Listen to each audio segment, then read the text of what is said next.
Fala pessoal, tudo bem? Bom, respondendo aí a enquete do post anterior, se tem como calcular a driving pressure na modalidade pressão de suporte, a resposta é sim, tem como.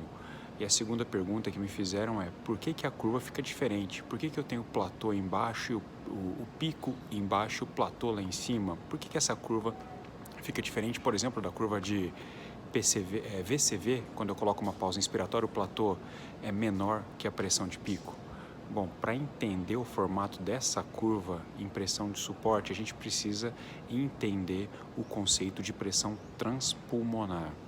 O que é a pressão transpulmonar? É a pressão de dentro do alvéolo menos a pressão de fora. Portanto, é a pressão de dentro do alvéolo menos a pressão pleural. Então, eu quero dar um exemplo aqui para vocês. Bom, vamos pegar um paciente em pressão controlada só com ciclos controlados. Como que vai estar a pressão de dentro do alvéolo?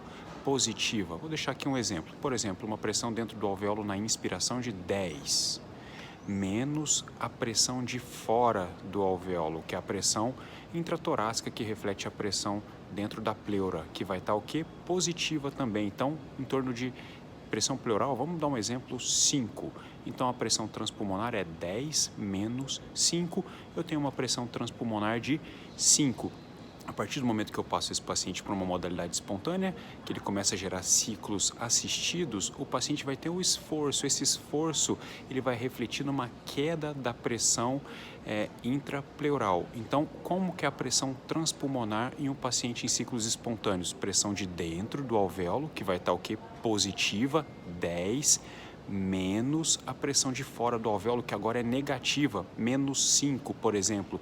Então, 10 menos 5 é igual a 10 mais 5, menos com menos dá mais. Então, a pressão transpulmonar desse paciente vai ser 15.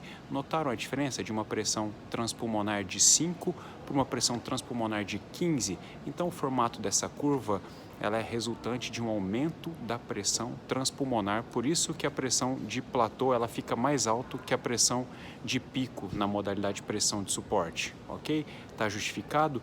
Então, dê pausa inspiratória na pressão de suporte, você vai avaliar um pico menor que a pressão de platô e vai dar para calcular o driving pressure na modalidade pressão de suporte. Tá aí o exemplo. Tchau, tchau, grande abraço.